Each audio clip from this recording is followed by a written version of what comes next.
we have to remember the past. By remembering the past, we are, as a country, can work together to solve the past in order to be a great nation. There are many people, thousands of people, who lost their parents, who lost their father, their mothers, their sons, and I think they need justice. We'll spend the hour on the life and legacy of Suharto after headlines. The Boston Globe is reporting President Bush's plan to forge a long-term agreement with the Iraqi government that could commit the U.S. military to defending Iraq's security for years to come may be unconstitutional. Legal specialists and lawmakers of both parties said this marks the first time such a sweeping mutual defense compact has been enacted without congressional approval.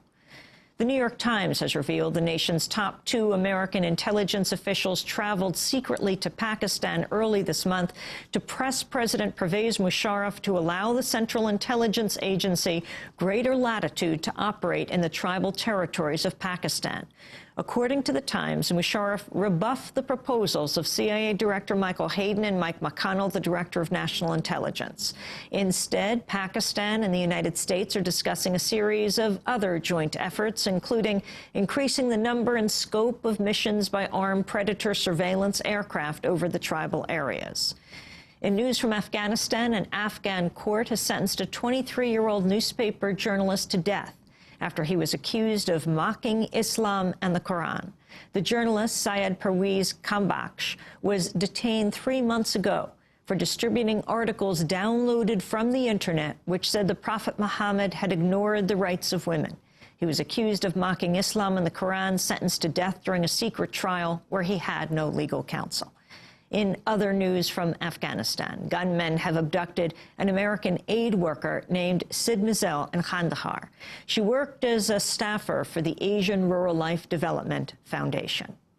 In Lebanon, 8 protesters were killed in Beirut Sunday in some of the worst internal violence since the end of Lebanon's civil war in 1990. The violence erupted during an anti-government demonstration to protest electricity rationing.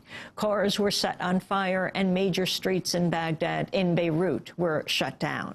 According to Al Jazeera, security forces shot into the crowd of protesters after gunmen opened fire on the troops. The clashes erupted along the war's former demarcation line between Christian and Muslim areas and near a district where Lebanon's civil war began.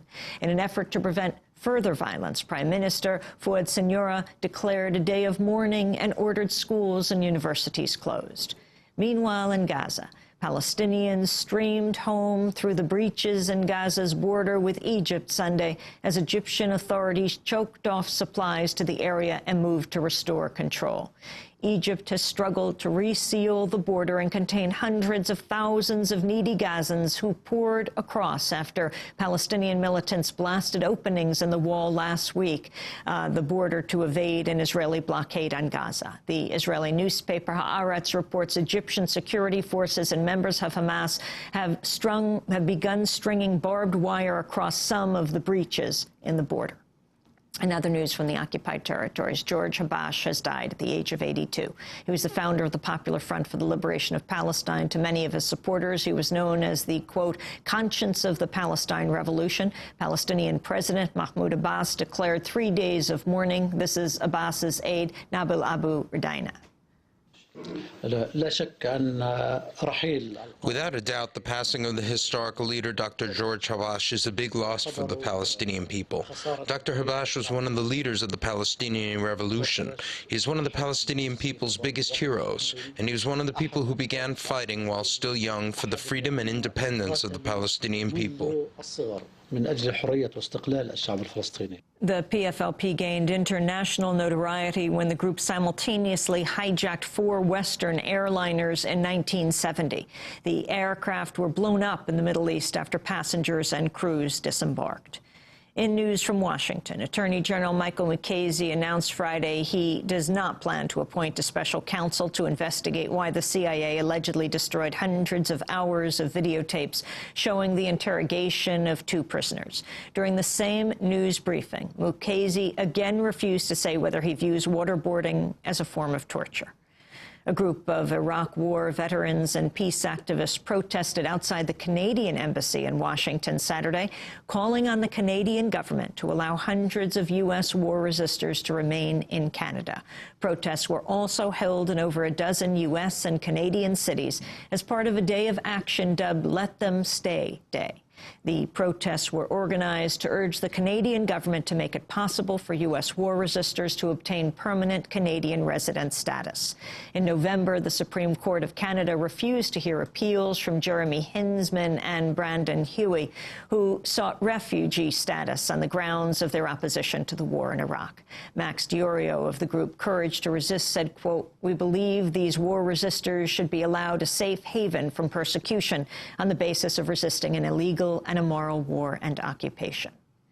And in Kenya, police have made over 250 arrests after a weekend of violence in the Rift Valley that left dozens dead and injured hundreds more. 8 people were burned to death, locked inside one house.